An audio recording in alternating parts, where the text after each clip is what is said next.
do this, bitch? Alright. Hey, Heather, pass me that funnel. Hey, Chelsea, go over there and grab me that bottle real quick. Alright, bitch, your life about to be different forever. Tilt your head over. Alright, here we go. Now you have been officially baptized in the game. Now come and take a sip of this game. Pour it down your ear and let it drip to your brain so you can run it up. And we'll be coming up. Change your life, money, you dig? Now come and take a sip of this game. Pour it down your ear and let it drip to your brain so you can run it up. And we'll be coming up. Really coming up. It's a full-time job trying to suck a duck. We having money, man, them bitches wanna fuck with us and fuck it up. But I ain't got a dime, I made her run it up. I got some real track stars, they know who to run her up. We in these streets, man, them bitches stay discreet. You wanna blaze the scene and see a soda, Miles was telling me you better chill out. The niggas be peeled out, running in your house. Top of it. I see y'all tapping in, man. Wipe your feet off at the door when you come into a pimp's domain, you dig? Pour it down your ear and let it drip to your brain so you can run it up. And we'll be coming up. Change your life, money, you dig? Now come and take a sip of this game. Pour it down your ear and let it drip to your brain so you can run it up. And we'll be coming up. Really coming up. Take a sip of this game, let it saturate your brain. Taylor, make your homework so we can match it with my name. Then attach it to your frame, right? Now you game tight. You gon' check her back the same night.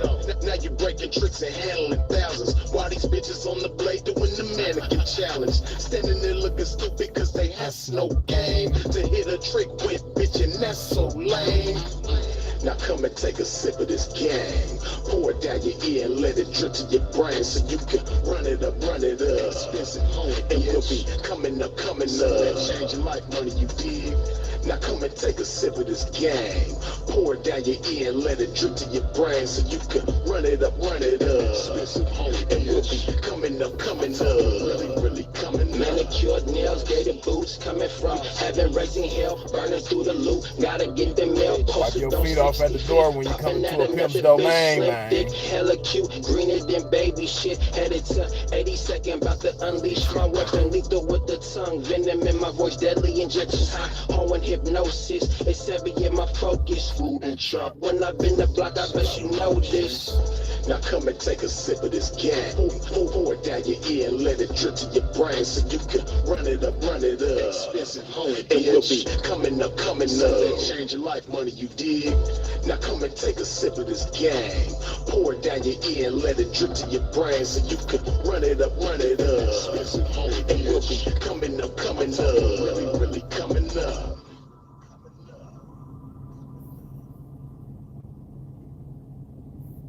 Yeah, top of it. Once again, pimping on here, you know, freezes it. Here to chop this game and pop this game with y'all for a minute. If you have not done so, please do so now. Wipe your feet off at the door when you step into a pimp's domain. What I mean by that, hit that like button, hit that thumbs up thing one time for the one time.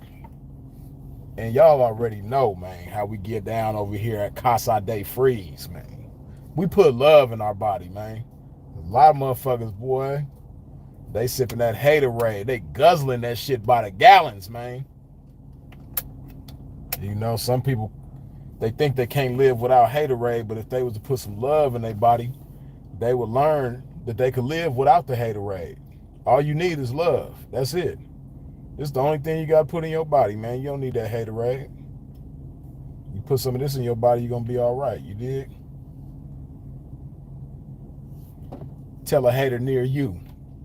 Put some love in your body and you're going to be all right. So as y'all know, man, first order of business. Cheers to the game. Cheers to everybody that's solid and sucker free. You dig?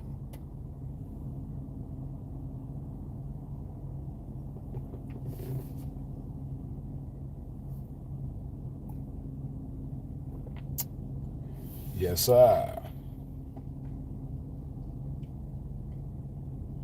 Okay, I see we got 74 people in here, but only 59 of y'all wiped your feet off at the door, man. Wipe your feet off at the door when you step into a pimp's domain. That's the only price of admission that I ask of you. Wipe your feet off at the door, man. There we go. We getting them up. We getting them up. I see. Okay. We getting them up. I appreciate y'all. You dig? And before we get started, man, I'm gonna just say one thing, man. I appreciate y'all's cooperation yesterday, man. You know what I mean? On sending love to my biggest hater, man. I appreciate y'all. We all came together, man, and you know, it was a joint effort applied, and it was a beautiful outcome. You dig? So I appreciate y'all, man, for spreading that love to my most dedicated hater. But yeah, tonight, the cell phone fiend versus the dope fiend. You know, because of the two different types of substances that they are, people probably don't really look at them in the same light. When you think of a dope fiend, you know, you probably don't picture somebody on their cell phone all the time or anything like that, man. But, excuse me, a dope fiend and a phone fiend, man, they got a whole lot of shit in common, man. I'm talking about a whole lot of shit. When you really sit back and think about some of the things that phone junkies do, and then you sit back and you think about what some of the things that substance abusers, you know, regular dope fiends do, crack heads, meth heads, coke heads, pill heads, all the different heads. If you just think about the shit that they do and compare that to people that's addicted to their phone, you're gonna see that them motherfuckers got a whole lot of similarities. You know, one of the main things that dope fiends and phone fiends got in common is, you know, they sensationalists. They care more about feeling good than just about anything. All of their efforts, all of their time, all of their energy is exerted towards feeling good. They chasing the sensation constantly. You know, that's why the dope fiend, you know, they always chasing that high. Once again, like I spoke on last night, you know, when it comes to crackheads, a crackhead is probably the most desperate dope fiend that you're going to find, because that high is so fleeting. It's so quick. So they constantly chasing that shit, right? So, it's a little bit different than other drugs, you know, especially in today's times. You know, drugs done got a whole lot more advanced. So, you know, other drugs aside from crack cocaine, you know, they tend to keep people high. The high lasts longer, right? But when you look at somebody on a cell phone, see, because really what it is, you know, it has the same effect on people. The cell phone and crack, you know, it sounds crazy, but they both have a lot of the same types of effects on people. And as we know, when somebody take a hit of crack, they getting a shot of dopamine. You know, the dopamine is kicking off in their system, right? So it's the same thing when you get a notification on your phone, you're getting a shot of dopamine, right? But just like with the crack, you know, once that dopamine wears off, once that high wears off, you need some more and some more and some more. It's the same thing with them notifications. You know, it feels good for a split second. Talking about I'm guilty. Yeah, man, a lot of us is guilty, man. You know, myself, I've been guilty of the same thing, you know, and I ain't never did crack or no other hard drug, but, you know, I grew up around it, so I know what dope fiends do. You know, I had, you know, quite a few of them in my family and in the neighborhoods that I lived in growing up. So, you know, I'm pretty familiar with dope fiend behavior, unfortunately, but fortunately at the same time, because it's a lot to learn from them type of experiences, right? But yeah, you know, when you get that high from a like, a DM message, a share, a comment. You know, when you get that, it's a high, it's a shot of dopamine. It feels good, so you want to keep chasing that shit, you know.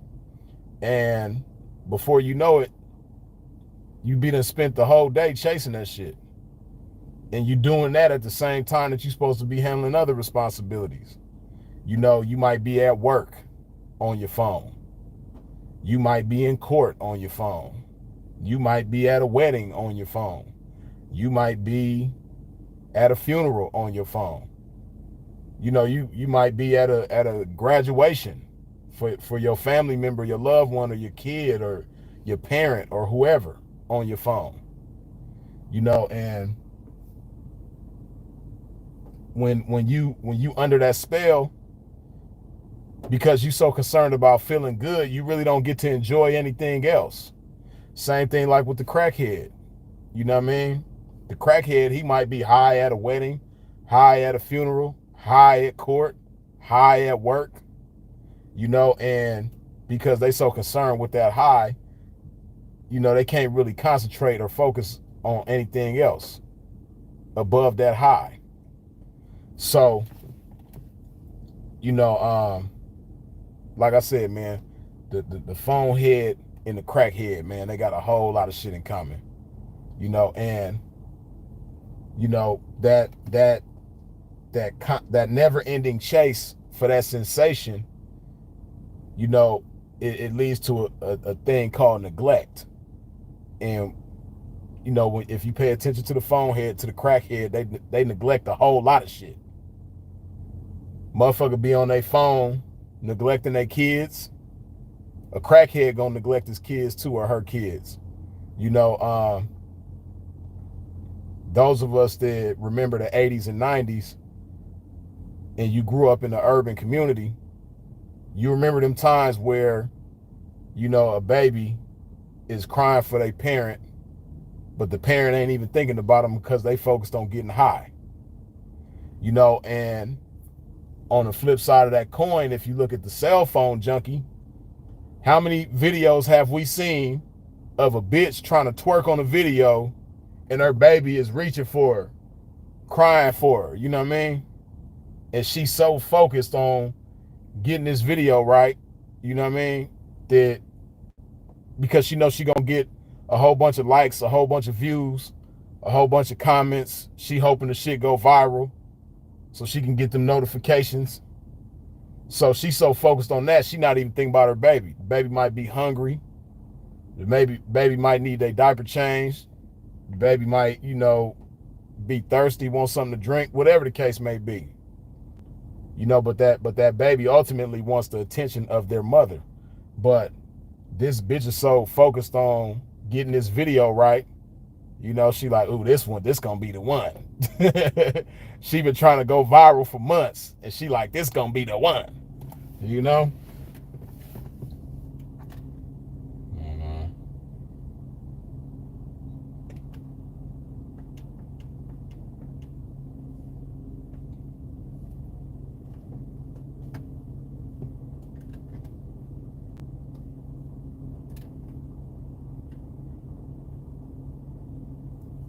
Excuse my pimping.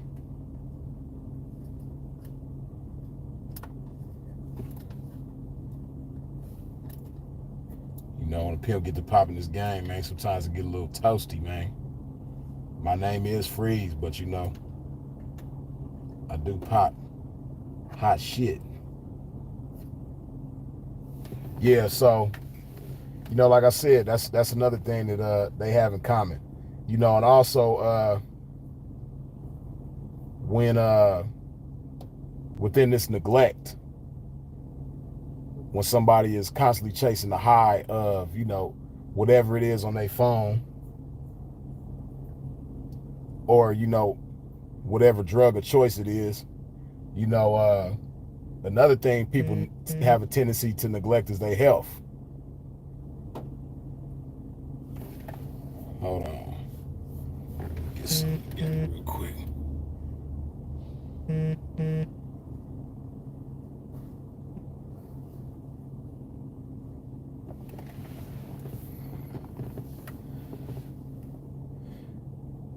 People gonna neglect their health a lot of times, man. You know, like for instance, something that I've been guilty of, being on the motherfucking phone, right? It's been times, y'all, anybody who know me know I love Whole Foods. Whole Foods like Candyland to a pimp, man. And it's been times where I might be so caught up in what I'm doing on my phone, and I got it in the back of my mind, way back, in the basement of my mind, behind the dungeon in the cellar of my mind, go to Whole Foods. Whole Foods closed at 10 o'clock. Go to Whole Foods. In the hot food section, where I like to get my food, they usually shut the hot food section down around 8 o'clock. Some locations close it down at around 9. But to be on the safe side, you want to get there by 8 o'clock if you want some prepared food already, right? So I'm like, yeah, pimp need to leave at, such and such time so I can make it there, get my hot food, so I have something to eat when I come out the gym, all that good stuff, right? But I'll be so caught up in my shit, before you know it, I'm in a hurry trying to get to Whole Foods when I had plenty of time to take my time and get over there. I'm so caught up in what I'm doing, before you know it, I'll be done missed out on the hot food. It's the same thing with a dope fiend, getting high. Dope fiends is always late. They always late picking their kids up from the daycare. They always late picking their kids up from school. They always late picking their significant other up from work. They always late for work they damn self. Dope fiend, that's gonna be the latest motherfucker it is the dope fiend, right? So, relationships get neglected oftentimes, when you so wrapped up in your phone, we all seen them type of cases too, or some of us have been in them situations where you sitting at the motherfucking dinner table, you on a date with somebody, y'all out to eat dinner, or out to have lunch, or whatever the case may be. Y'all ain't even talking to each other because y'all like this.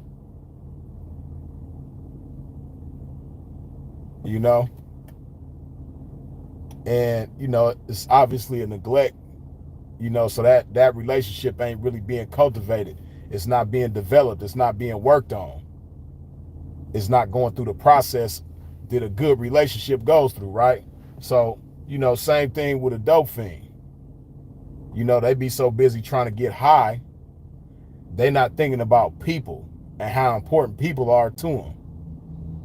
And how, if they neglect certain relationships, dope fiends have a tendency to go to jail. And we all, fortunately, those of y'all who ain't never been to jail, y'all don't know about this, and hopefully it stays that way. Hopefully those of y'all who've never been to jail remain individuals who never go to jail. But for those of us who have been to jail and done a significant amount of time, at least some months, right? We all know them type of people in jail that don't have nobody coming to visit them. They never get mail. They ain't getting no letters with perfume on them. They ain't getting no letters that don't smell like nothing. They ain't getting no pictures. They not getting no money put on their books. They ain't got no money on the phone. They always asking you if you can make a three-way for them because they ain't got nobody putting money on their phone.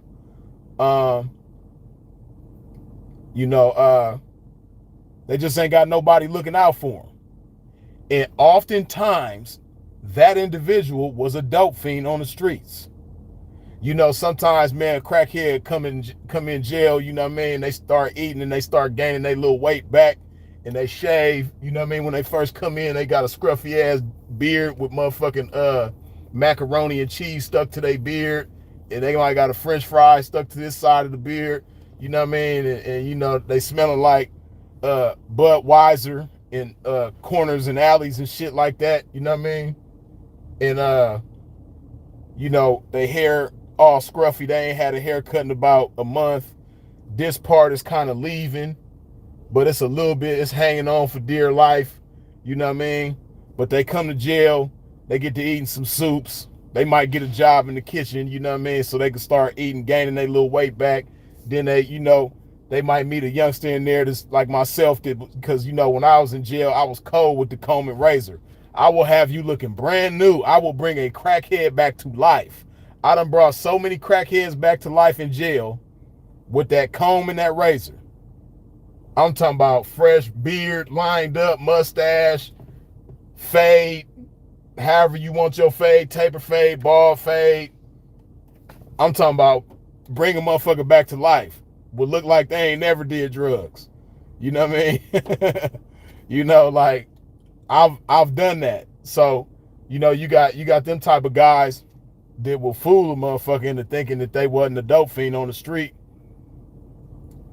But like I say, a telltale sign of them most likely having been a dope fiend on the streets is the motherfucker who don't get no love from the outside world, no type of communication from, no type of, you know, outreach from the outside world whatsoever.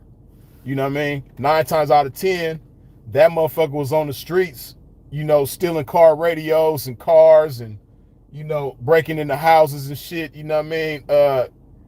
Cold Booster got all the alcohol you need. They got the Grand Marnier, you know what I mean? They got the Boone's Farm, they got the motherfucking Chardonnay, they got the Hennessy, you know what I mean? They got all the liquor that you need.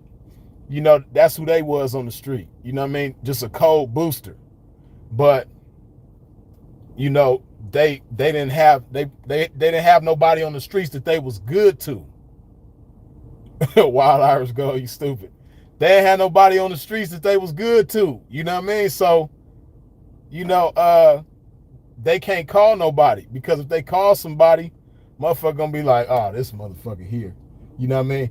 They might fool somebody, you know what I mean, with that 3-way. Because the 3-way, or if they call off of somebody else's ID that got money on the phone, it's gonna say, you have a collect call from Michael Jones. You know what I mean? And the nigga calling you is your cousin Bernard Hopkins. You know what I mean?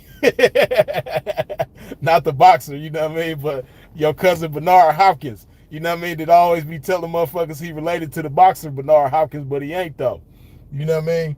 You know, you thinking that it's Michael Jones. You like, who the fuck is Michael Jones calling me? As soon as you accept the call, LaJuan, what's up, LaJuan? Man, who this?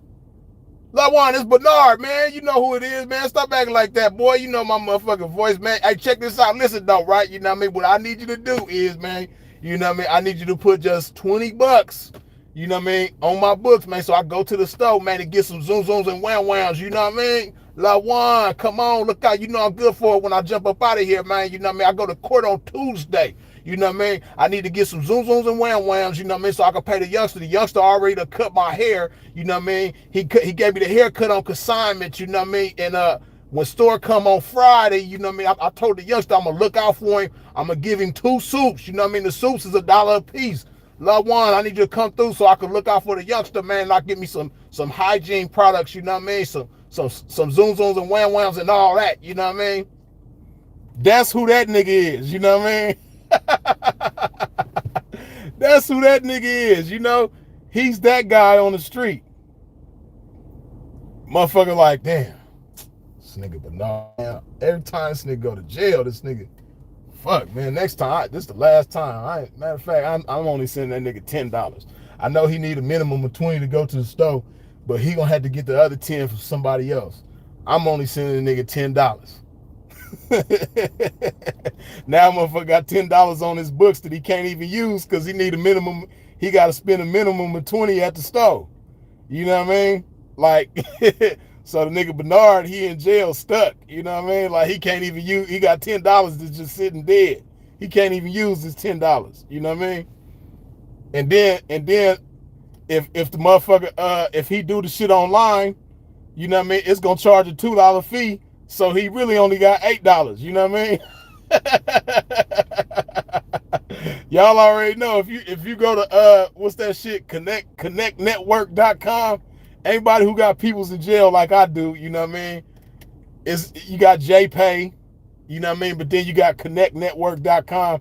Connectnetwork.com, it lets you put, if you got people in jail in California for sure, it lets you put money on the phone and I think money on their books on that, all on that one website. You know what I mean? You put money on the phone for them, you put money on their books, all the shit. You know what I mean?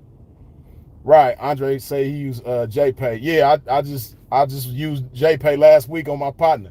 I got a partner locked up in New York, and he from California, but he locked up in New York. You know what I mean? So uh, whenever I whenever I'm mindful to do the shit, you know, I look out for him on the JPay. You know, I think JPay lets you I think they let you put money on the phone too. For sure the books. I use it for the books, but I think JPay lets you put money on the phone too. But see, prime example, you know, my partner in New York, you know, he's a good dude. When he was on the streets, he was looking out for people. He was good to people. So I don't know who else might be looking out for him, but I imagine that I'm not the only one. You know what I mean?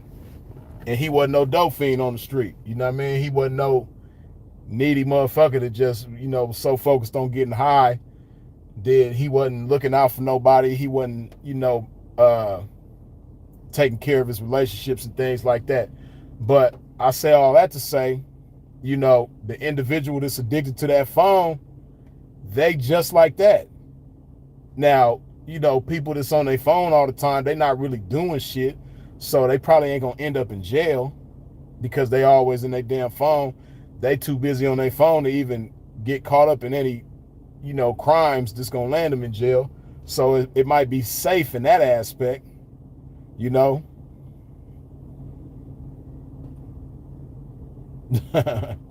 Yeah, but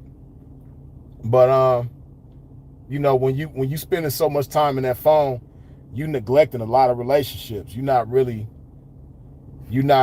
giving them deposits that you need to have that relationship strong.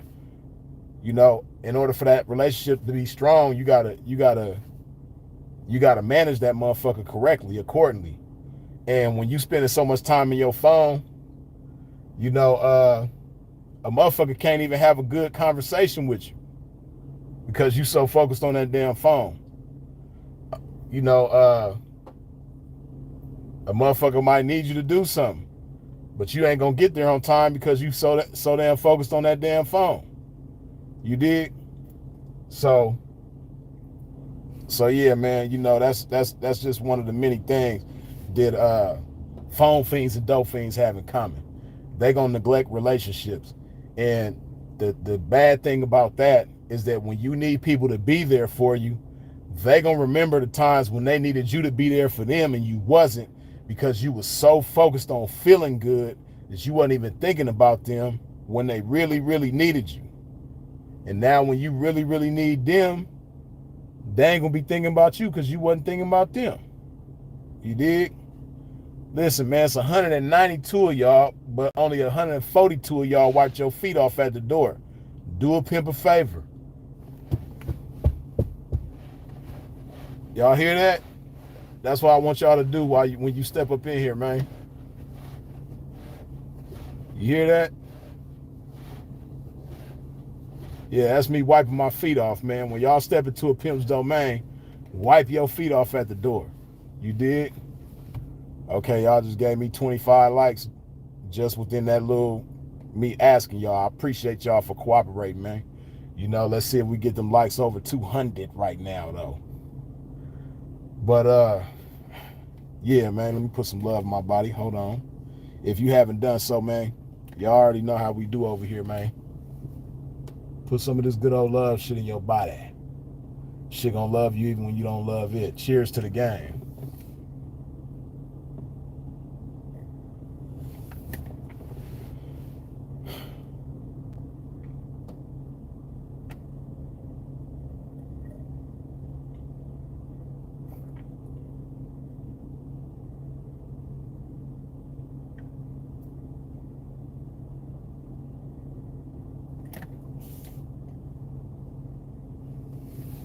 Put some more love in my glass, man. But you know, the bottom line, man, you don't want to be addicted to anything that's controlling you from the outside. You don't want to be addicted to any outside forces. You know what's a good thing to be addicted to? Work. But you know, speaking of addictions, you know something that people are addicted to that they shouldn't be addicted to so much? Results. You know, that's one thing that's kind of like, in some ways it's misleading. In a lot of ways it's misleading.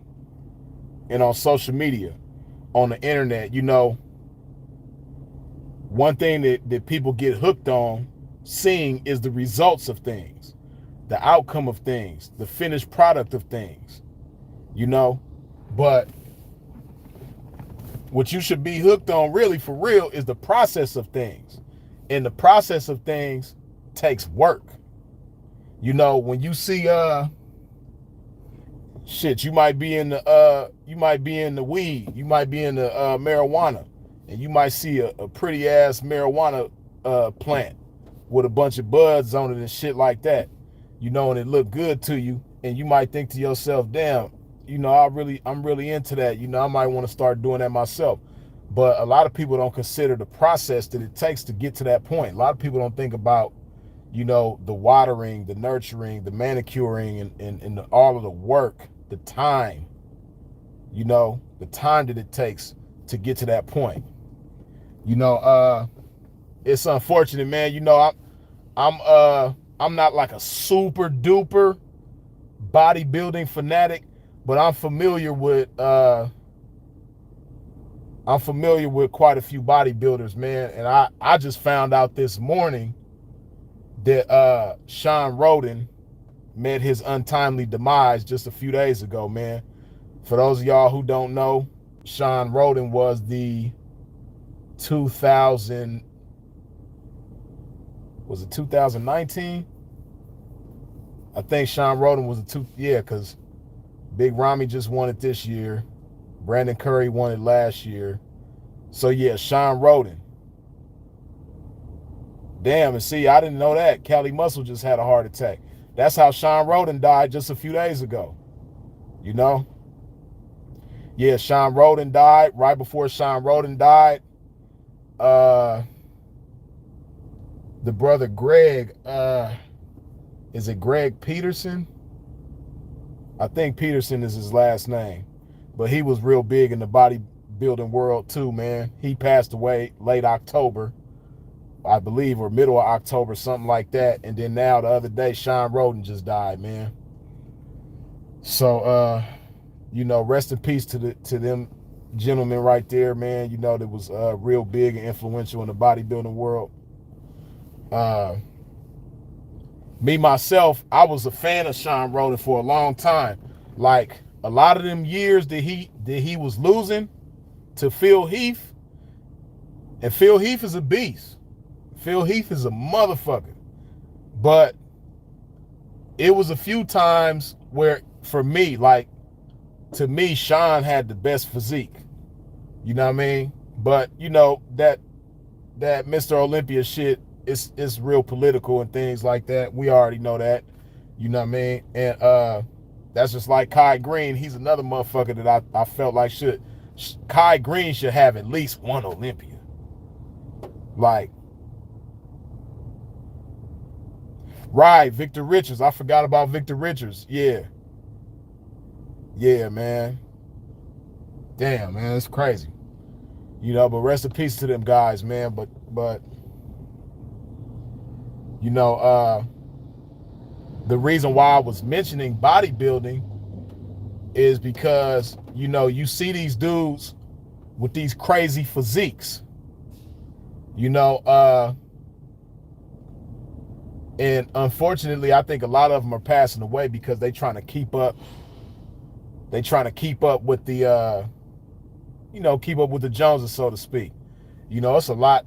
Can you just imagine what it's like to be Mr. Olympia right now? The pressure of it, you know what I mean? Like looking immaculate all the motherfucking time.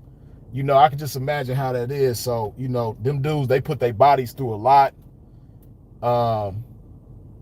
That's what I'm talking about, the process. Spitting Fire, what's up? I think I just saw Spitting Fire in the comment section. The comment went away though. Or wait, maybe I can see it here. Yeah, Spitting Fire up in here. What's up with it? But yeah, them bodybuilder dudes, they put their bodies through a whole lot of shit. Physically, and they put a lot of shit into their bodies to maintain a certain look. So between what they putting into their bodies and what they're doing with their bodies, man, they putting their bodies through a whole lot of shit, a whole lot of pressure. So it takes a lot to look like that. And we get caught up in things like that, or even a lot of these quote unquote Instagram models. They look good. Like one thing that I did, and I'm gonna do it again. It's crazy. I'm gonna switch reels a little bit, right? That's another thing about, but it's kind of on the same topic though, right? The topic of the video. The overload that you get from social media. It desensitizes you in so many fucking ways. It's ridiculous, right? Just like, same thing with a dope fiend. They get so used to being under the influence of that drug of choice that it desensitizes them in a lot of ways, right? But I'm gonna tell you something that I noticed with myself, right? And it made me kind of like, stop, paying attention to it so much. And I know the algorithm, the algorithms on social media, they make you, it constantly feeds you the same type of shit over and over again, right? But these quote unquote Instagram models, it's a whole bunch of them. It's thousands of them on social media, right? Probably even millions of them. But any one of us is going to come across at least hundreds of different attractive women on social media, right? In the explore section, they just going to pop up, right? And, sometimes I will just find myself, like, I see one attractive female, I'll be like, damn, she fine as a motherfucker. Then before you know it, I'm looking at another one and another one. It's like you just going down a rabbit hole of fine ass females, and it's like, then you start seeing fine ass females in public, and it's like, at least for me, just being honest about myself, me seeing so many attractive women on social media, it kind of desensitized me to an extent where when I see certain attractive women in public, I don't appreciate them the same. Like, I know they fine, but it don't have the same effect that it used to when I didn't have social media, when social media wasn't so, prevalent like it is right now, right? Like for instance, right? Just to give you an idea, and I can't remember the last time that I saw somebody that had that type of impact on me, right? But I remember, just give you an idea how shit used to be back in the days, right? I remember this had to been probably like 2001, 2002. But yeah, I don't think it's still there. But on Crenshaw and Slauson, or near somewhere in that area, it probably wasn't exactly on Crenshaw and Slauson, but near Crenshaw and Slauson, it used to be a KFC right there, like the early 2000s, right? And I remember me, my nigga Smooth, the homie Booker that we was cool with at the time. Booker had a studio above Millennium Barbershop on 43rd and Crenshaw. So that's what used to have us over there. We go to Booker's studio, and in the midst of being at Booker's studio, anybody you already know, Lamert Park, that alley back there behind Millennium, that was like Hustle Central back then. You could get anything you wanted on the black market, you could get it in that alley, right? But anyway, we used to go to the KFC right there near Crenshaw and Slauson, right? And I remember we seen this bitch that was so motherfucking fine. We was talking about this bitch for at least the next couple years. Like, me and Smooth, you know what I mean? We might, because me and Smooth used to live together. And we'll see each other at home at the end of the day. And Smooth might be like, damn, man, I was at the mall, man. I seen this fine ass bitch, man. She was fine as a motherfucker. He did describe her and everything. But I'll be like, was she fine as the bitch from KFC? And we didn't even talk to the bitch at KFC. We just saw her for about 15 seconds. But she was so motherfucking fine, she just left that type of impression on us that lasted for years. You know what I mean? Like, same thing.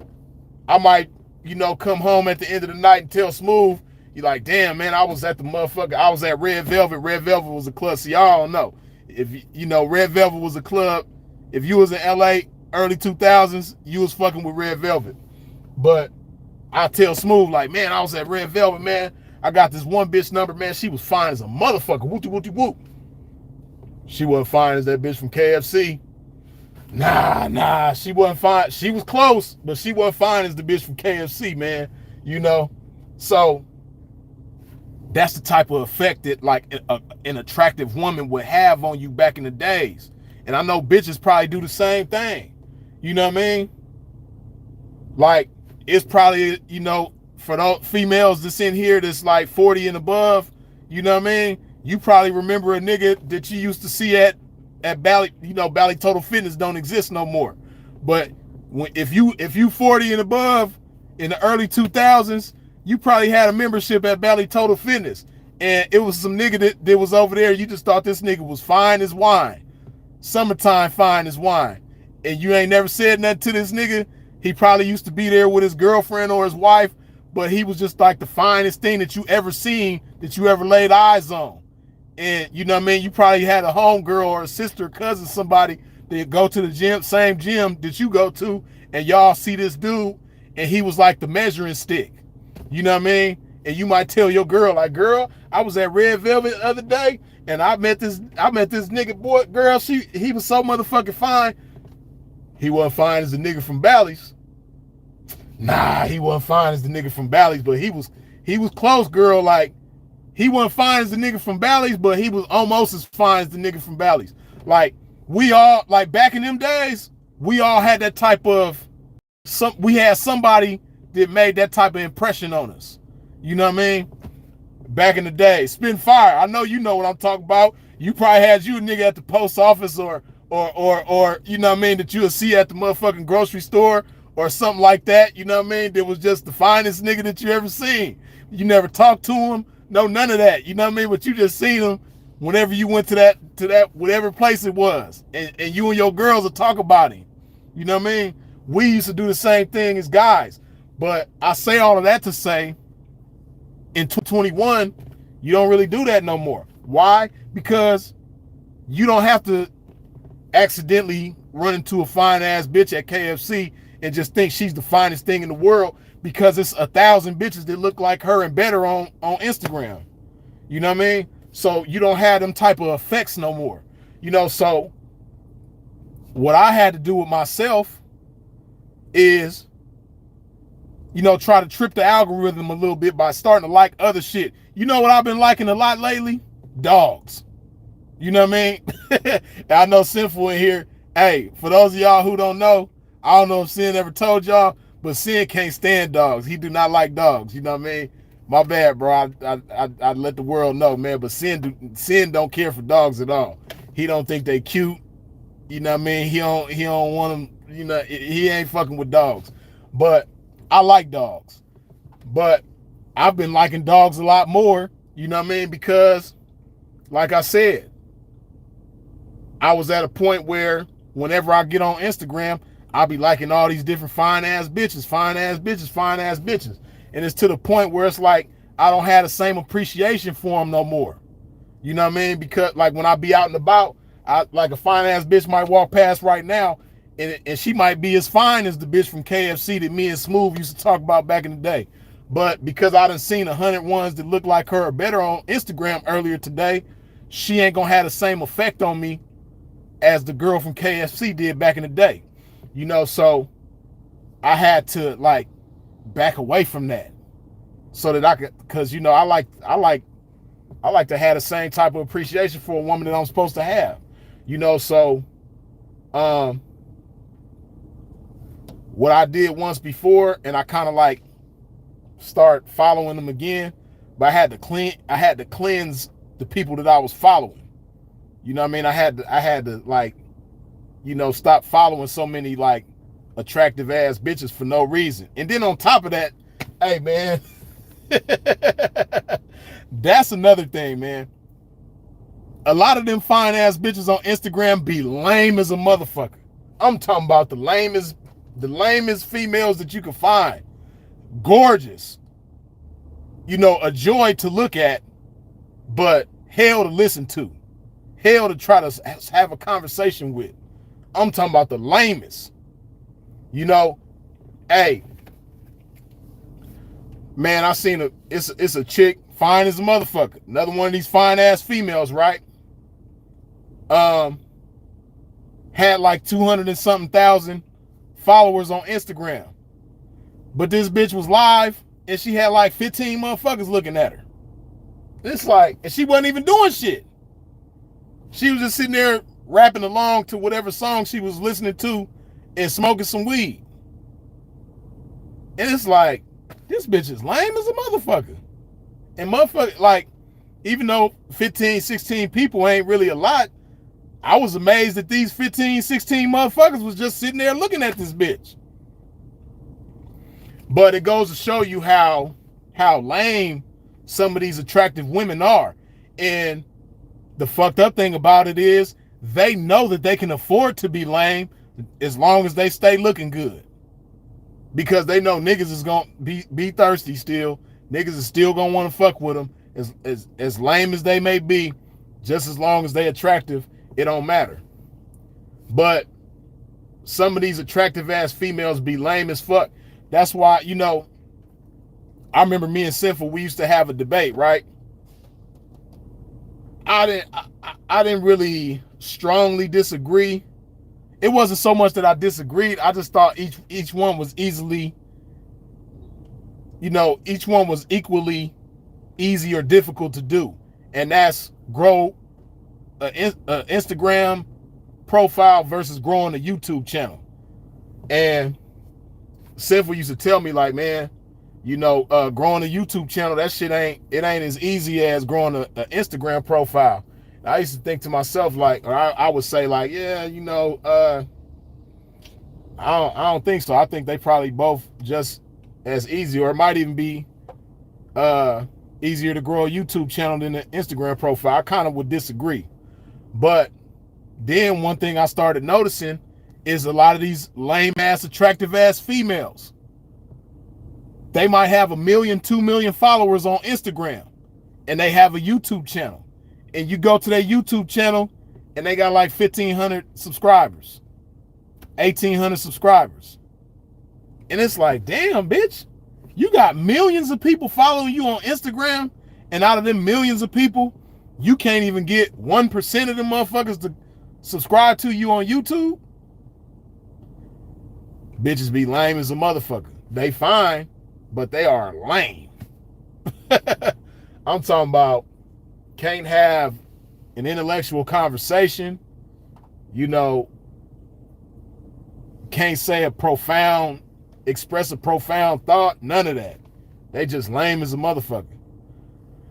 And that's the thing too, you know, a big reason why I believe a lot of them is lame is because they spend so much time on social media. You know, they don't have to have conversations with guys to get what they want in life no more. You know, it used to be a time, man, where you had to have some type of intellect, some type of smart, some type of conversation, you know, to a certain extent.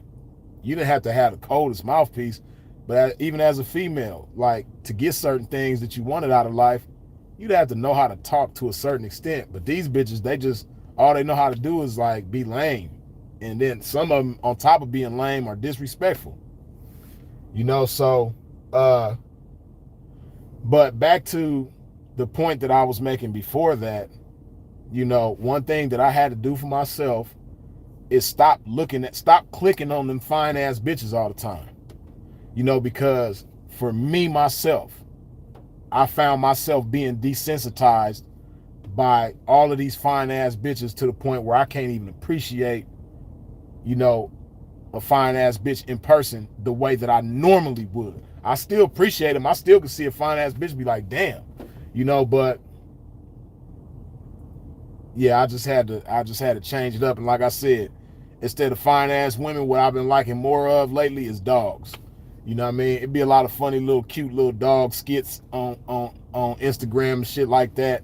You know what I mean? I like Doberman pinchers. My favorite dogs are Dobermans and Rottweilers. I like Dobermans and I like Rottweilers because when I was growing up, that's what my dad always had. My dad always kept Dobermans and he always kept Rottweilers. So those are my two favorite dogs. I love them dogs. Especially especially both of them. But I like Dobermans because they smart as a motherfucker. Like Dobermans, when you train them motherfuckers, them is some of the coldest dogs. Them Dobermans is a motherfucker. I remember back in the days, man, like, back in the days, a lot of dope boys had dogs, right? A lot of dope boys had pit bulls, of course. Some hood niggas back in the days, they used to leave a pit bull in their lowrider in case a nigga try to break in and steal their lowrider. They gonna have to deal with that pit bull. Anybody who lived in LA in the 80s and 90s, you know what the fuck I'm talking about. Some of you niggas is old enough. If you had a lowrider back in the day, you probably was doing the shit too. You know what I mean? Niggas used to leave a pit bull in the motherfucking car so that if a motherfucker tried to break into the car, they was gonna have to deal with that pit, right? So anyway, my uncles had a homeboy, right? And he had two Dobermans in his house, two Doberman pinchers, right? And these motherfucking Dobermans was so vicious and they was so cold and so well trained. He had these motherfuckers trained to where if somebody break into the house, they gonna be cool. Like if it's somebody in the house that they don't recognize and they're there without the owner, and the pit bull the Doberman get it in their mind, this motherfucker don't belong there, they gonna be cool. The motherfucker can sit on the couch, watch TV, use the bath, do whatever. But if that motherfucker try to leave the house, them Dobermans gonna tear his ass up. Them Dobermans is gonna eat that motherfucker alive. Like he could do anything but try to leave. If he try to leave out that motherfucker house, they on his ass. So it's things like that that just made me really love Dobermans, man. Like Dobermans, them is one of the coldest dogs on the planet. So I like Dobermans and I love Rottweilers too. Rottweilers is just like one of the prettiest motherfucking dogs out there. You know what I mean? Like I love Rottweilers and I love Dobermans, you dig? So, I've been liking a lot more Rottweilers and a lot more Dobermans than I have fine ass bitches on Instagram lately, you know what I mean? I had to switch my algorithm up, you know what I mean? Cause, if I want to see a fine ass bitch, I'm gonna go outside somewhere and run into one. And then, have a conversation with her, and then, the rest might be history, you dig? It's 289 of y'all up in here right now. Only 246 of y'all done wiped your feet off at the door when you came in. And some of the 246 of y'all that wiped your feet off at the door might not even be in here no more, which means it's more than the 290 something of y'all that didn't wipe your feet off at the door than it should be. Do a pimp a favor. Wipe your feet. You hear this? You hear this? Do that. Wipe your feet off at the door when you step into a pimp's domain. Hit that like button. That's what I mean. Hit that thumbs up thing one time, please, and thank you for the one time. And put some of this good old love shit in your body. You know, some people call this water. Some people call this H2O. Some people call this agua. You know, but around here in Casa de Freeze, we call this shit love, man. This is love.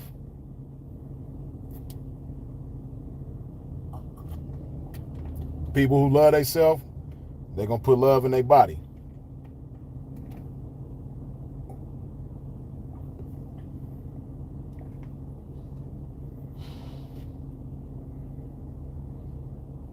Yeah, man, put some good old love in your body, you dig?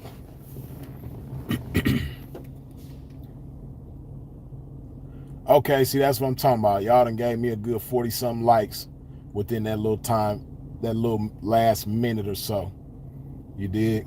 I appreciate y'all wiping your feet off at the door. Good looking out.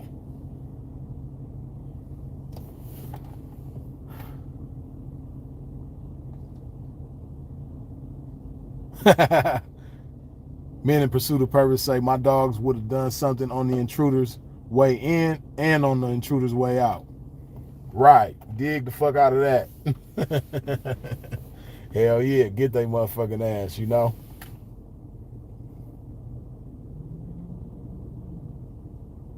You know, and it's a trip because I trip off of some of the crimes that are still happening at a high rate now that was also happening at a high rate back in the day. You know, the difference between back in the day and now is technology. You know, and technology has made a way for so many fucking opportunities. Like, it don't make sense to do certain crimes anymore that I be thinking about, you know, like breaking into somebody's house. You're not using your brain well enough. You know what I mean? Like, it's so many things that you can do before you have to break into a house or break into anywhere. Like breaking into somewhere and taking something, like, nah, man, I'm gonna break into a hoe's mind and steal her attention. You dig? And she gonna have to, you know, deal with me to take that attention away from me. You dig? That's the only thing I'm gonna break into. But I'll be tripping off of people like just committing certain crimes, and it's no need for that anymore because technology is it when it comes to making money, technology done made it. It's 1,000,001 ways to get paid. Like,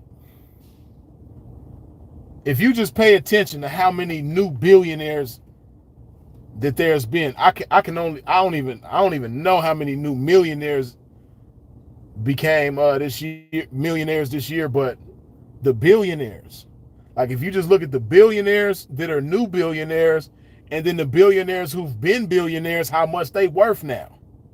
Like just earlier this year, all of this then took place just in 2021. Jeff Bezos became the first person to be worth 100 billion, excuse me. He became the first person in history to be worth $100 billion, right? And also, in this same year that is not even over with yet, Elon Musk became the first person to be worth $300 billion. So we got one person who became the first 100 billionaire, and within months, somebody else tripled that. And it's like they all on each other's ass. Zuckerberg, Elon, Jeff Bezos, I forget them other dudes' names that's up there, and you know, they all on each other's ass. But and then Amazon became the first $1 trillion company in history. So around the same time that Jeff Bezos became the first 100 billionaire, his company, Amazon, that he started in his motherfucking garage in Seattle in the 90s, that shit is a $1 trillion company now. The first $1 trillion company in history. So I just look at these motherfuckers' money, and then, hey, that's another thing too, man. Hey, if y'all not paying attention, to the power of having influence, the power of influence. If you're not taking note to how the power of influence moves shit, man, Elon Musk is so motherfucking cold right now. He can tweet something, and that tweet will either cause him to lose billions of dollars or make billions of dollars. That shit is crazy. A fucking tweet. Shit that we do all the time. A tweet, if I can't remember, what's a tweet? It's only so many words or characters that you could put into a tweet. Was it like 150 characters or something? I want to say a tweet is, you can only put 150 characters or some shit like that.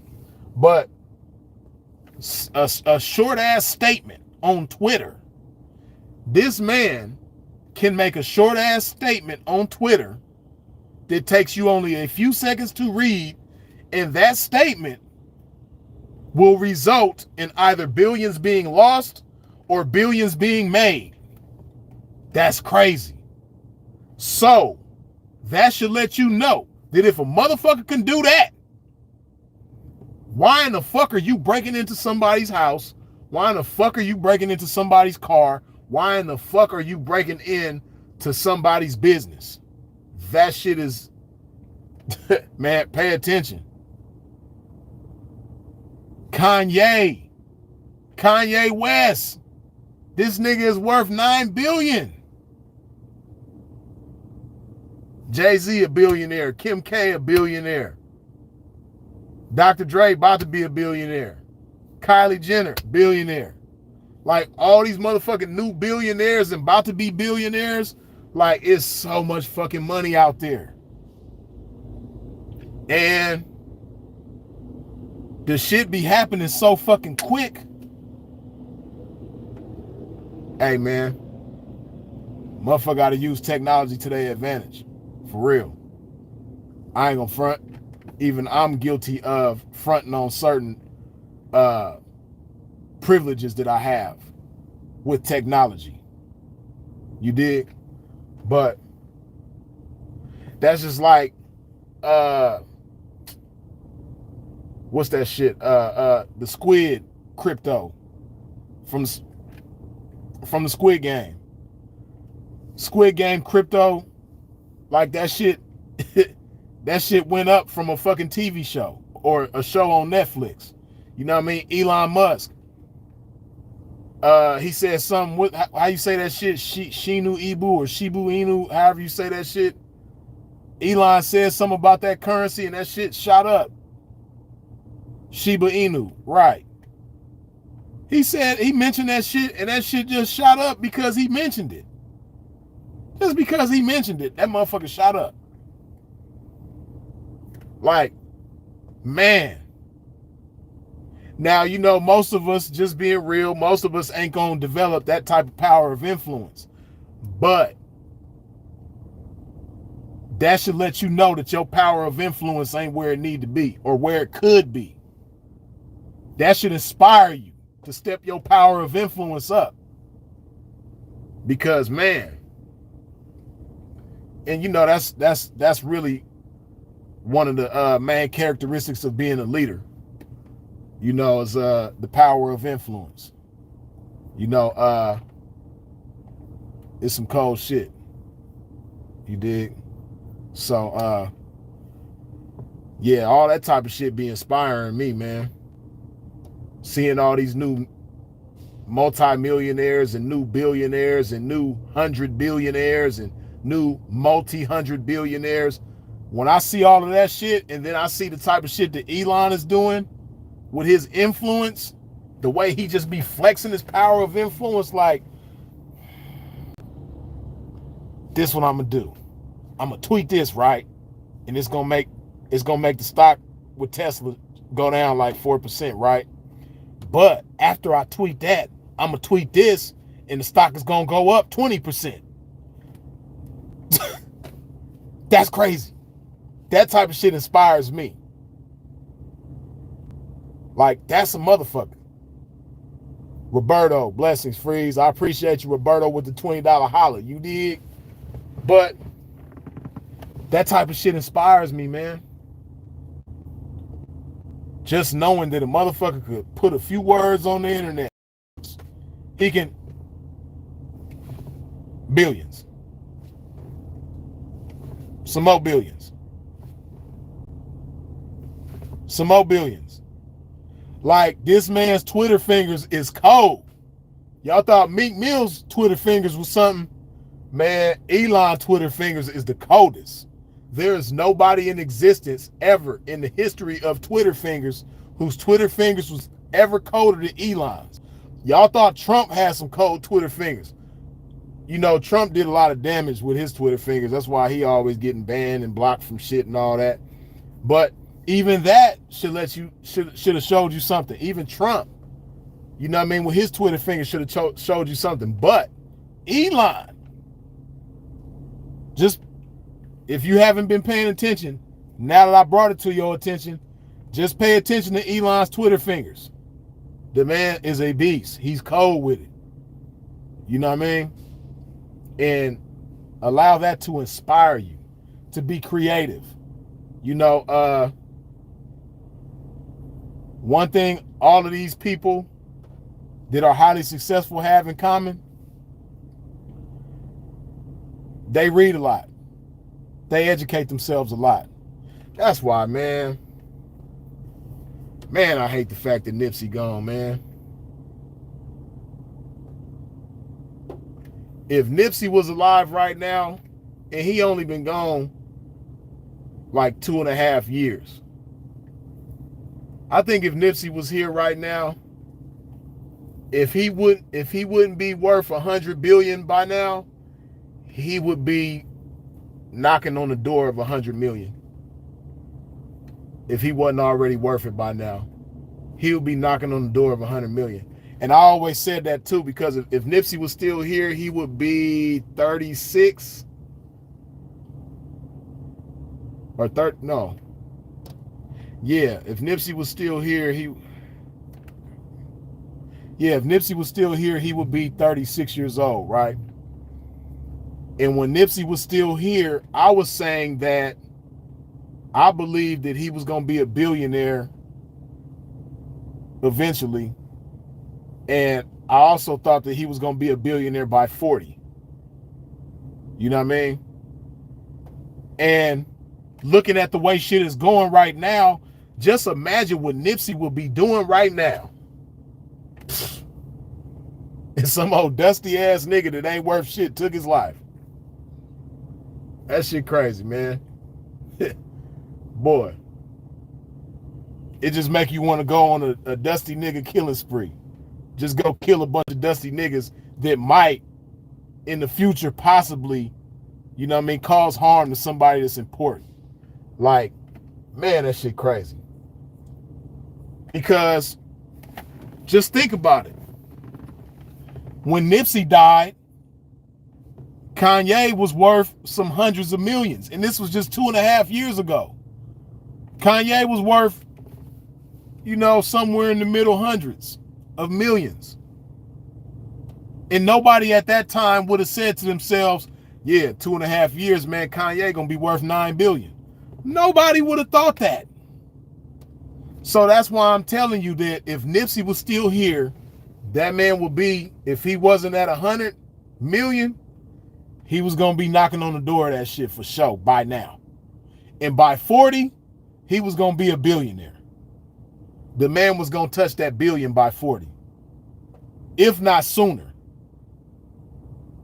Because the man was cold, he had a lot of game, he was innovative, he was a thinker, his power of influence was ridiculous. You know what I mean? Like, dude was cold, man. That's one thing that's fucked up, that boy, he denied us the pleasure of seeing what Nipsey was gonna become. It's fucked up, man. That shit pisses me off, to be real with you. It really pisses me off, man. Rest in peace to Nipsey Hussle, man. For real. But one thing that's a blessing about Nipsey even though his time was cut short, so his potential ultimately was cut short. You know, I just love the fact that he owned his likeness, his everything to do with him, he owned it.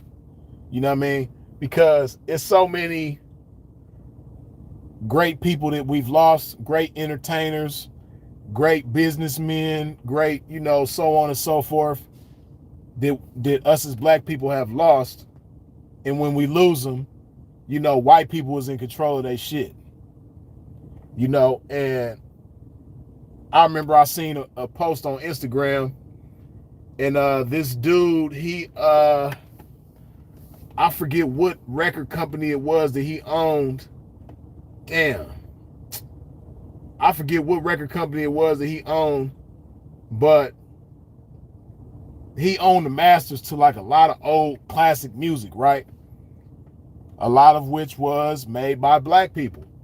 And, you know, the record company that he owned, I think they was still putting out new music, but they bread and butter was the classics, the old music. And this man was making so many millions of dollars a year off of the classic music. And it's just like, man, that shit is fucked up. Like, it's so many of our great entertainers that died broke, and their work is taking care of motherfuckers still to this day. I'm talking about motherfuckers who done died broke, died in debt, that their work has generated millions of dollars. You know what I mean? People like Red Fox or Nail Carter, or, you know what I mean? The list just goes on. There's just so many motherfuckers that died either broke or in debt. You know what I mean? AJ Johnson, who just passed away not too long ago.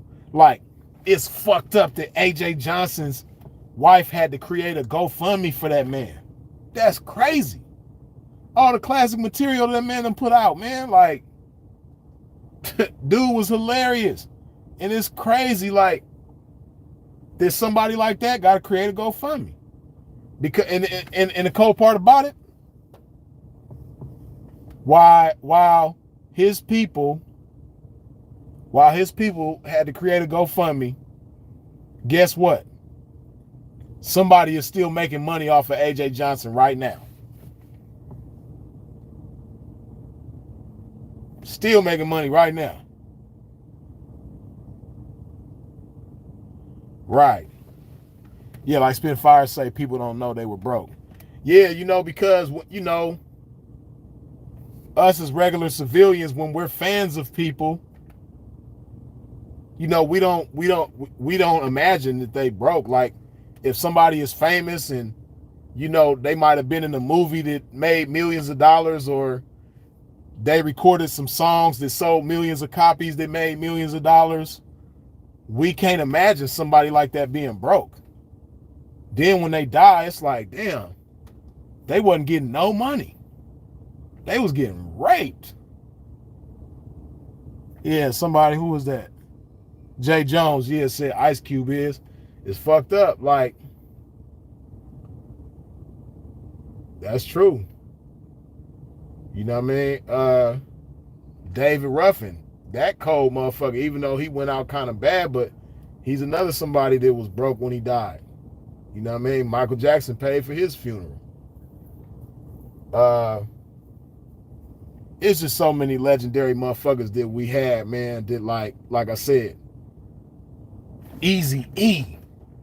That situation is so cold.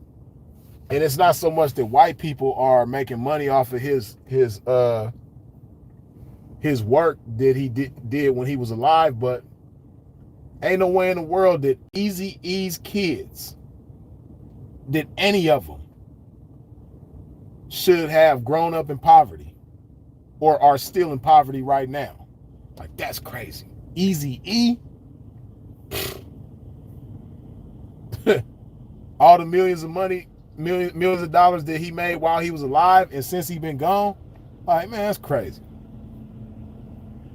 But yeah, man, that's one thing that I appreciate about Nipsey, is that he owned everything that had to do with him. You know what I mean? From his clothing line to his music to his likeness in every way. His name. I just appreciate the fact that Nipsey owns everything that got to do with him. You know what I mean? And then people ain't got their hooks in him to where, you know his kids is gonna be straight. His family, they gonna be straight. You know what I mean? Because as young as he was, Nipsey didn't anticipate dying so young. I know he didn't. He didn't anticipate dying as young as he did. But what I love about Nipsey is that he handled his business accordingly. And he set himself up at a young age so that if anything did happen to him, which unfortunately it did, his loved ones are still good. They still eating off of him right now. And his kids is going to be straight, not just because of the work that he's done and how they're able to eat off of his work, but just the inspiration. Just imagine like the things that he done instilled in his daughter already, you know what I mean? And the type of young lady that she gonna grow up to be. And then his son, you know what I mean? Being inspired by having a father like that, looking at all the content from his father, listening to all the music, watching all the interviews, you know what I mean? Reading everything that he done ever said or wrote. Like, that young man gonna grow up to be cold. So, like I say, I just appreciate the fact that he set things up so that his family is gonna be straight, because we got so many people that we done lost, man, that their family is not straight right now. So, but yeah, man, back to that power of influence though, man, be inspired by that. Like, be inspired by all the new 100 billionaires, 100 millionaires, multi-millionaires. Like, it's so many new ones, it's ridiculous. Be inspired by that. Like, and there's so many ways to make money right now. Technology especially, but even beyond technology, man, it's so many ways to make money. Like, I got a cousin, right? He drives trucks for Amazon right now. And he was a dope boy in the 90s and probably even the 80s and shit, right? He sold dope for a lot of years. And he was making good money selling dope. You know what I mean? They had his ups and downs, all the shit, right? He told me, he was like, man, cuzzo, he was like, man, I'm making more money driving trucks for Amazon than I ever did selling dope. I was like, that's cold. But it's so beautiful because, like, I just love that type of shit, because he's making so much money. He ain't got to worry about his competition coming to rob him. He ain't got to be looking over his shoulders, worrying about if the police gonna raid his house, any of that type of shit. And I went over to his house because that's a different side of the family, right? And I was at their house for Christmas, and he drives for Amazon. I believe his son drives for Amazon now. His brother, which is my other cousin, he drives trucks. And it was just so dope to see the way that they was like they Christmas, you know what I mean? Their Christmas was just so dope. Like, everybody just like got all kind of like high-end shit, and they was just taking care of each other. I just, that's like a distant side of my family. So to a certain extent, I felt like I was an observer, because, I don't see that side of the family all the time. But it was just dope to go over there and see the way that they was taking care of each other, and all the love that they had, and all the money that they was able to make and spend, and it was all legit. It was just real cool to see that, man. So, man, there's so much legal money out there right now, man. Motherfucker gotta stop fronting. You dig? And, it's so many like great ideas that all of us have. I'll be listening to Dr. Kimbrough, Dennis Kimbrough, right? And I don't know if any of y'all hip to Dennis Kimbrough, but Cold brother, older cat, you know what I mean, got a lot of game. He wrote the Think and Grow Rich. I think it's called a black experience. It's something. He wrote he wrote the black version of Think and Grow Rich, right? And he just be dropping a lot of game, man. I really appreciate him. I enjoy listening to him. A black choice. I wasn't sure if it was a black choice or a black experience, but yeah.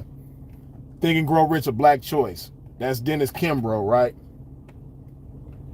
And he always, when I be listening to him, one thing he says often is that, you know, all of us,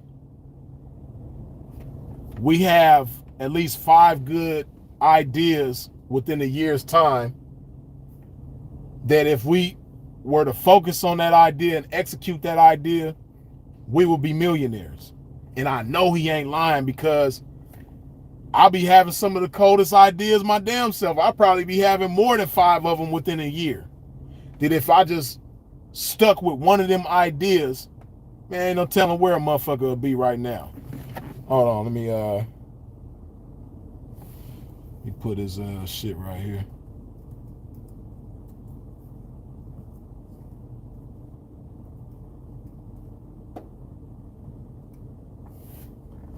Yeah, Dennis Kimbrough though. He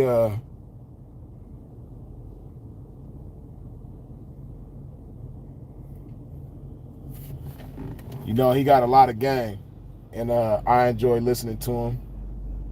And he's got several other books out too that I recommend you read. Just anything from him, you know, you're gonna get some game out of it. But yeah, so I know some of y'all probably got some cold ass ideas too, but a lot of us, one thing that takes us from focusing on these ideas that will make us rich is this motherfucking phone. You know, it's a time and place for everything. You got to have balance. And you want to have this phone beat. Use it to your advantage. Make it beneficial to you, but be the master of it. Don't let this phone be the master of you. And a lot of us are allowing this phone to be the master of us, instead of us being the master of that phone. You know, just like a dope fiend is allowing dope to be the master of them. You shouldn't even involve yourself with dope, because I've never heard of anybody that did dope and was the master of dope. Everybody who does dope on a regular basis, the dope is the master of them. They are a slave to the dope. So you want this phone to serve you. You don't want to be a slave to the phone. So yeah, you know, have some balance. You know, allow your brain, you know, the opportunity to breathe and digest shit. You know, like I said before, right? And I'll say it again. The average one of us spends at least 5 hours a day on the phone. Most of us spend at least 5 hours a day on the phone, if not more. Right? Now, when you spending these 5 hours a day on the phone, you constantly feeding your mind information for 5 hours throughout the day. You're feeding your mind information, right? You got to know that that's unhealthy. Because imagine feeding your mouth food for 5 hours throughout the day. Just imagine 5 hours of your day was spent putting food in your mouth. Not all at one time, but 5 minutes here, 10 minutes there, 20 minutes here, 30 minutes there, 45 minutes here. For 5 hours throughout the day, just imagine you spent 5 hours of your day putting food in your mouth. Imagine how disgusted you would be. Imagine how sick you would be. You dig?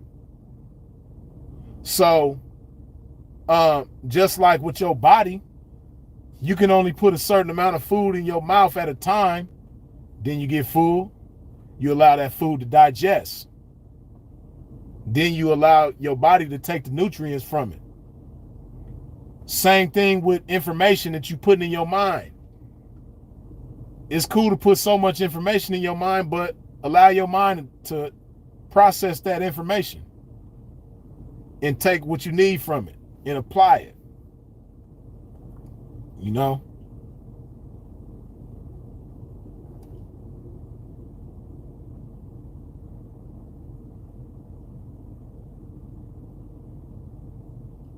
Free Solo, as always, good looking with the $5 holla. Yeah, man, but you know,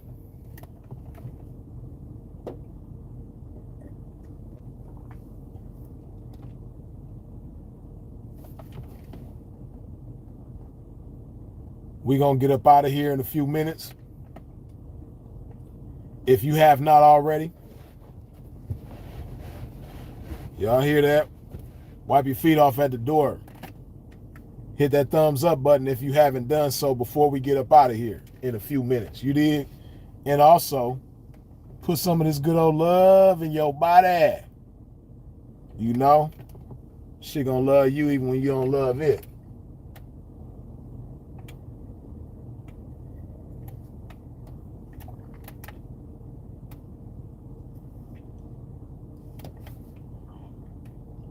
Davey Lee, good looking with the $5 holla.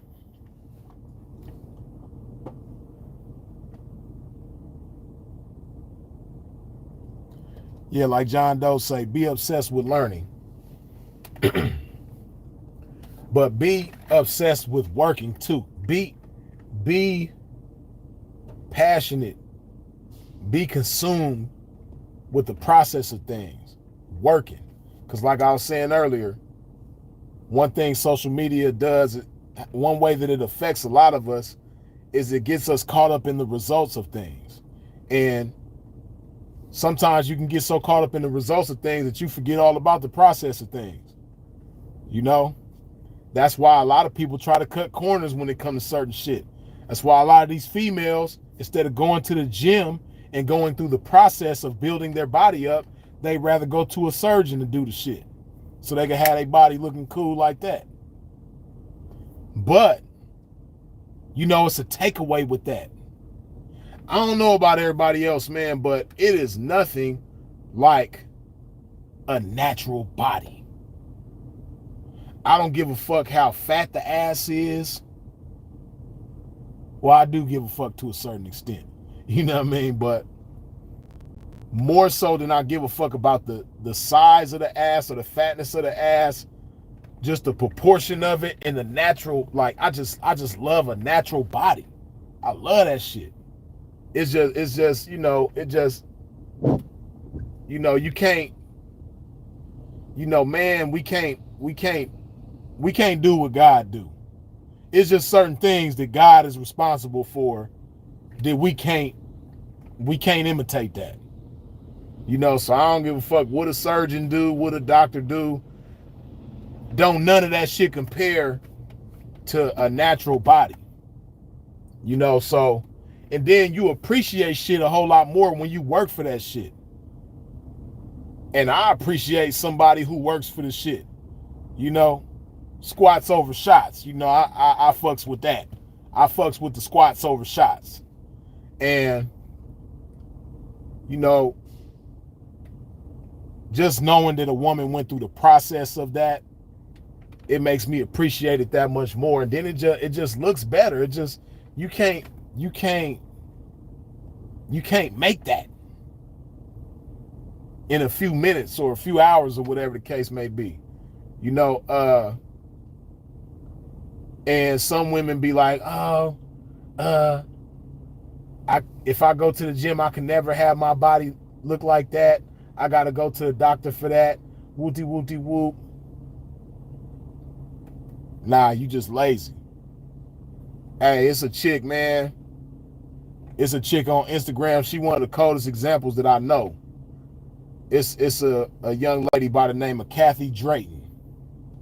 If you go on Instagram and look up Kathy Drayton, her body is stupid now. But if you go back probably 5 or 6 years ago, her ass was like this. She was a petite little chick, no ass whatsoever, but she got in the gym and got focused, and man, her body is stupid now. She thick as a motherfucker, ass just bam, bam, legs, thighs, bam, bam. She just, body's just ridiculous. And what I like about her is she showed the process. She showed the evolution of herself. Right. Tony Davis, you already know who I'm talking about. Kathy Drayton, cold than a motherfucker. And I like the fact that she shows the process. You know, because a lot of people, you don't see their process. And, you know, even with somebody showing their process on social media, there's still only so much that you're going to see. You ain't going to be able to see every single thing step by step. Like, you ain't going to be able to see her, you know, doing her meal preps and all that shit, or, you know what I mean, going to the gym every day and spending so many hours a day at the gym and eating at this time and sleeping at this time and getting this much sleep. Like, you're not going to see the whole entire process, but I just like when people show as much of the process as they can on social media. But yeah, Kathy Drayton is cold, man.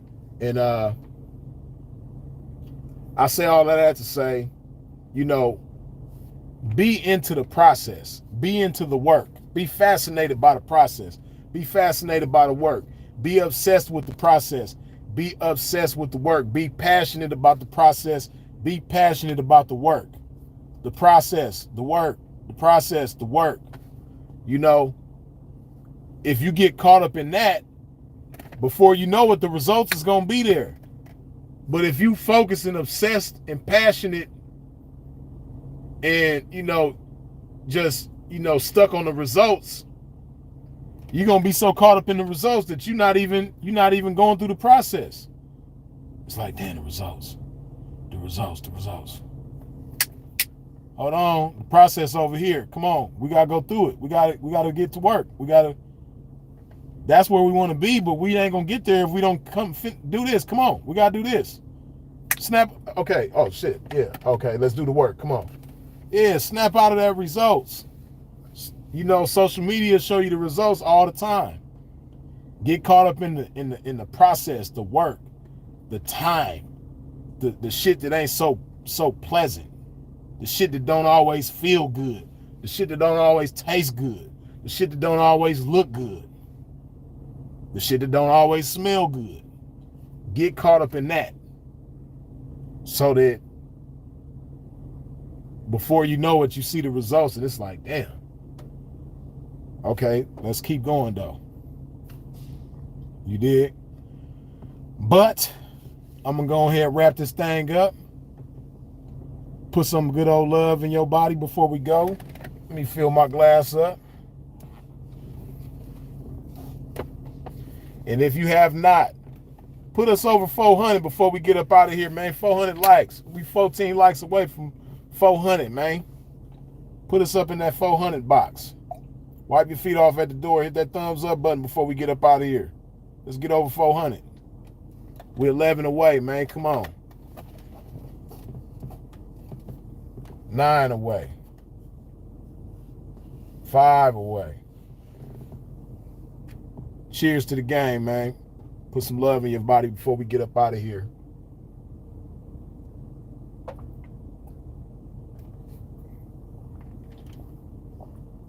Okay, we over 400 likes on the way out. Appreciate y'all. As always, man, I appreciate y'all for tuning in. I appreciate you for your wiping your feet off at the door, hitting the thumbs up. I appreciate all you haters that put the thumbs down.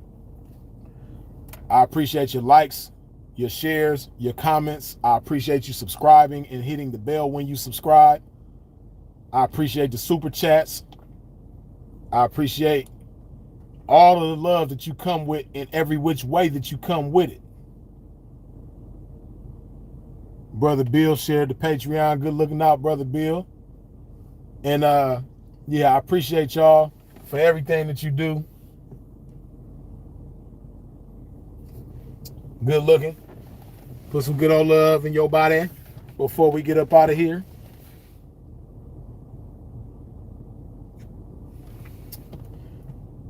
Stay sucker free. Stay solid. And if you're out in traffic moving around, please do so in a safe fashion. Till the next time, I'll holla.